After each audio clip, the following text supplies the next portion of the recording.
अंतरिक्ष, आखिरी सीमा, ये रहस्य और आश्चर्य से भरा है। और हम वहां कैसे पहुंचते हैं? रॉकेट से। बिल्कुल, ये अद्भुत मशीनें अंतरिक्ष यात्रा को संभव बनाती हैं। कल्पना करो, पृथ्वी से उड़ान भरना, ग्रेविटी को पीछे छोड़ना। रॉकेट्स इस सपने को हकीकत बनाते हैं। ये इंजीनियरिंग के पावरफुल कमाल है जो हमें अंतरिक्ष की विशालता में भेजने के लिए क्लेवर साइंस का उपयोग करते हैं। लेकिन ये असल में कैसे काम करते हैं? क्या चीज इन धातु के पंछियों को उड़ाती है? चलो पता लगाते हैं। रॉकेट्स की अमेजिंग दुनिया की फन और इजी सवारी के लिए तैयार हो जाइए। एक रॉकेट को कार की तरह समझो, लेकिन ड्राइविंग की बजाय ये उड़ता है। लेकिन इसके अंदर क्या है? चलो देखते हैं। सबसे पहले पेलोड है। ये सामान है, इंपॉर्टेंट चीजें। ये सैटेलाइट्स, एस्ट्रोनॉट्स या मार्स जाने वाला रोवर भी हो सकता है। इसे हमारे स्पेस कार के पैसेंजर्स की तरह समझो। फिर फ्यूल टैंक आता है। इसमें रॉकेट का खाना होता है, वो फ्यूल जो इसे उड़ने की एनर्जी देता है। जैसे हमारी कार को पेट्रोल की जरूरत होती है, वैसे ही रॉकेट्स को अपने स्पेशल जूस की। अगला है इंजन, रॉकेट का दिल। ये फ्यूल को जलाकर एक पावरफुल पुश बनाता है, एक फोर्स जो रॉकेट को ऊपर की ओर धकेलता है। ये हमारी कार का इंजन है, लेकिन ज्यादा पावरफुल। अंत में हमारे पास गाइडेंस सिस्टम है, ऑपरेशन का दिमाग। ये हमारी कार के जीपीएस की तरह है, जो यह सुनिश्चित करता है कि रॉकेट सही रास्ते पर रहे और अपनी मंजिल तक पहुंचे। अब फ्यूल की बात करते हैं। पृथ्वी के ग्रेविटी से बचने के लिए रॉकेट्स को बहुत एनर्जी की जरूरत होती है। वे अलग अलग तरह के इंजन्स और फ्यूल का इस्तेमाल करते हैं। हर एक के अपने फायदे और नुकसान हैं। सबसे पहले हमारे पास लिक्विड फ्यूल्ड इंजन्स हैं। ये रॉकेट वर्ल्ड के हैवी लिफ्टर्स की तरह है, बहुत पावरफुल। ये लिक्विड फ्यूल का इस्तेमाल करते हैं, जैसे केरोसिन या लिक्विड हाइड्रोजन, जो लिक्विड ऑक्सीजन के साथ मिलकर एक बड़ा धमाका करते हैं। फिर सॉलिड फ्यूल्ड इंजन्स हैं। इन्हें सिंपलर और रिलायबल ऑप्शन समझो। ये सॉलिड फ्यूल मिक्सचर का इस्तेमाल करते हैं जो जलकर थ्रस्ट पैदा करता है, पटाखों की तरह, लेकिन बहुत बड़े। और अंत में हमारे पास आयन इंजन्स हैं। ये स्लो एंड स्टेडी वाले हैं, जो थ्रस्ट बनाने के लिए इलेक्ट्रिसिटी का इस्तेमाल करते हैं। ये दूसरों जितने पावरफुल नहीं होते, लेकिन ये बहुत एफिशिएंट होते हैं, स्पेस में लंबी यात्राओं के लिए परफेक्ट। चलो लिक्विड फ्यूल्ड इंजन्स की दुनिया में थोड़ा और गहराई से जाते हैं। रॉकेटरी के पावर हाउसेस। ये इंजन्स रॉकेट वर्ल्ड के फेरारीज की तरह हैं, अपने हाई परफॉर्मेंस और जबरदस्त थ्रस्ट पैदा करने की क्षमता के लिए जाने जाते हैं। याद है वो बड़े बड़े रॉकेट्स जो सैटेलाइट्स को स्पेस में लॉन्च करते हैं? उनमें से कई लिक्विड फ्यूल्ड इंजन्स का इस्तेमाल करते हैं। क्यों? क्योंकि ये इंजन्स में दम होता है। ये लिक्विड फ्यूल जलाते हैं। अक्सर लिक्विड हाइड्रोजन और लिक्विड ऑक्सीजन का मिक्सचर एक कंट्रोल्ड एक्सप्लोजन पैदा करते हैं, जो रॉकेट को ऊपर की ओर धकेलता है। ये एक जायंट कंट्रोल्ड फायरवर्क की तरह है, जो रॉकेट को ऊपर और ऊपर धकेलता है। लेकिन ये इंजन्स सिर्फ ब्रूट फोर्स के बारे में नहीं है, ये कंट्रोलेबल भी हैं। हम जलने वाले फ्यूल की मात्रा को एडजस्ट कर सकते हैं, जिससे स्पेस में प्रिसाइज मैन्यूवर्स हो सकते हैं। ये एक सुपर सेंसिटिव गैस पेडल वाली कार रखने जैसा है। लिक्विड फ्यूल्ड इंजन्स कॉम्प्लेक्स हैं, लेकिन उनकी पावर और कंट्रोल उन्हें स्पेस एक्सप्लोरेशन में हैवी लिफ्टिंग के लिए एसेंशियल बनाते हैं। Section 5, solid engines, a simpler thrust. अब रॉकेट वर्ल्ड के वर्क हॉर्सेस के बारे में बात करते हैं। Solid fuelled engines. ये इंजन्स रिलायबल पिकअप ट्रक्स की तरह हैं, डिजाइन में सिंपलर लेकिन फिर भी इनक्रेडिबली पावरफुल।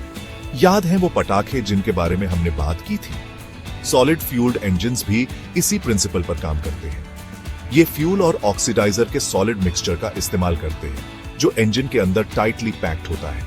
एक बार इग्नाइट होने पर यह मिक्सचर लगातार जलता है, एक पावरफुल थ्रस्ट पैदा करता है।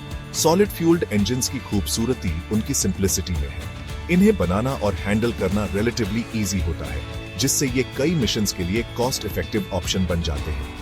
हालांकि लिक्विड फ्यूल्ड इंजन्स जितने कंट्रोलेबल नहीं होते, solid fuelled engines incredibly reliable होते हैं। एक बार इग्नाइट होने पर ये तब तक जलते रहते हैं जब तक सारा फ्यूल कंज्यूम नहीं हो जाता, एक कंसिस्टेंट और पावरफुल पुश प्रदान करते हैं। सॉलिड फ्यूल्ड इंजन्स भले ही अपने लिक्विड काउंटर पार्ट्स जितने फ्लैशी न हो, लेकिन उनकी रिलायबिलिटी और सिंप्लिसिटी उन्हें रॉकेट साइंस का एक इंडिस्पेंसेबल पार्ट बनाती है। Section 6, ion engines, a slow and steady journey. अब गियर्स बदलते हैं और आयन इंजन्स की दुनिया एक्सप्लोर करते हैं। ये इंजन्स रॉकेट वर्ल्ड के मैराथन रनर्स की तरह हैं। सबसे तेज नहीं, लेकिन लंबी यात्राओं के लिए इनक्रेडिबली एफिशिएंट। याद है वो साई-फाई मूवीज जिनमें स्पेसक्राफ्ट धीरे-धीरे स्पेस में ग्लाइड करते हैं? उन फ्यूचरिस्टिक कॉन्सेप्ट्स में से कई आयन प्रोपल्शन पर रिलाई करते हैं।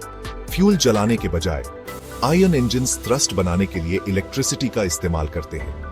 ये एक प्रोपेलेंट, आमतौर पर क्सीनॉन गैस, को आयोनाइज करते हैं और फिर इलेक्ट्रिक फील्ड का उपयोग करके उन आयन्स को एक्सेलरेट करते हैं। हाई स्पीड पार्टिकल्स की एक स्ट्रीम बनाते हैं जो स्पेसक्राफ्ट को आगे बढ़ाती है। अब आयन इंजन से स्पीड के क्विक बर्स्ट की उम्मीद मत करो। ये केमिकल रॉकेट्स की तुलना में बहुत कम थ्रस्ट जनरेट करते हैं।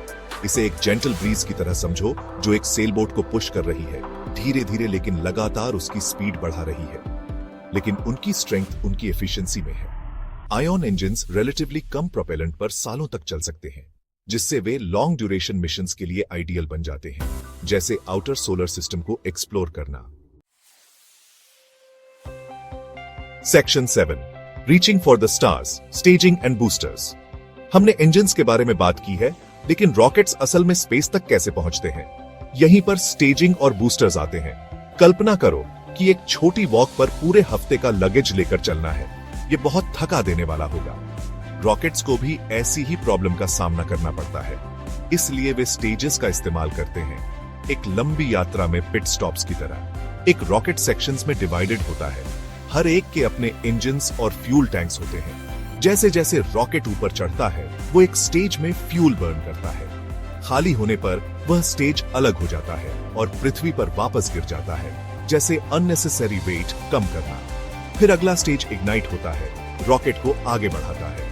बूस्टर्स फर्स्ट स्टेज के लिए एक्स्ट्रा हेल्पर्स की तरह होते हैं। ये पावरफुल रॉकेट्स मेन रॉकेट के साइड से जुड़े होते हैं। लॉन्च के दौरान थ्रस्ट का एक्स्ट्रा बर्स्ट प्रदान करते हैं। इन्हें किसी को हेल्पिंग हैंड देने के रॉकेट इक्विवेलेंट की तरह समझो।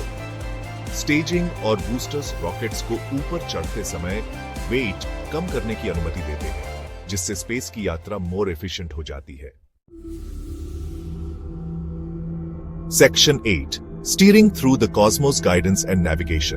हमारा रॉकेट उड़ रहा है, लेकिन हम कैसे सुनिश्चित करें कि यह सही डेस्टिनेशन पर पहुंचे?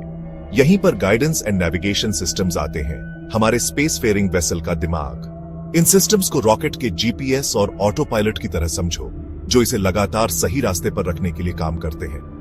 वे स्पेस की विशालता में नेविगेट करने के लिए सेंसर्स, कंप्यूटर्स और क्लेवर एल्गोरिथम्स के कॉम्बिनेशन का उपयोग करते हैं। सेंसर्स जैसे जायरोस्कोप्स और एक्सेलेरोमीटर्स रॉकेट की मूवमेंट्स को ट्रैक करते हैं, जैसे उसकी स्पीड और डायरेक्शन। ये सेंसर्स रॉकेट के इनर ईयर की तरह है, जो इसे बताते हैं कि यह कहां है और कैसे मूव कर रहा है। यह इंफॉर्मेशन पावरफुल ऑनबोर्ड कंप्यूटर्स को फीड की जाती है, जो रॉकेट के ब्रेन की तरह काम करते हैं। ये computers pre programmed flight paths और रियल टाइम डेटा का यूज करके रॉकेट को ट्रैक पर रखने के लिए जरूरी एडजस्टमेंट्स कैलकुलेट करते हैं। और जैसे हमारे स्मार्टफोन्स जीपीएस सैटेलाइट से सिग्नल्स रिसीव करते हैं, कुछ रॉकेट्स अपनी पोजीशन डिटरमिन करने और कोर्स करेक्शंस करने के लिए ग्राउंड बेस्ड ट्रैकिंग स्टेशंस का यूज करते हैं। ये गाइडेंस एंड नेविगेशन सिस्टम्स पर्दे के पीछे टायरलेसली काम करते हैं, यह सुनिश्चित करते हुए कि हमारा रॉकेट पिन पॉइंट एक्यूरेसी के साथ अपने डेस्टिनेशन पर पहुंचे। Section 9, conclusion, the majesty of rocket science. तो लीजिए रॉकेट्स की इनक्रेडिबल दुनिया की एक झलक। पावरफुल इंजन से जो उन्हें प्रोपेल करते हैं, इंट्रिकेट गाइडेंस सिस्टम्स तक जो उन्हें कोर्स पर रखते हैं, रॉकेट्स मानव इंजेन्युइटी का प्रमाण है।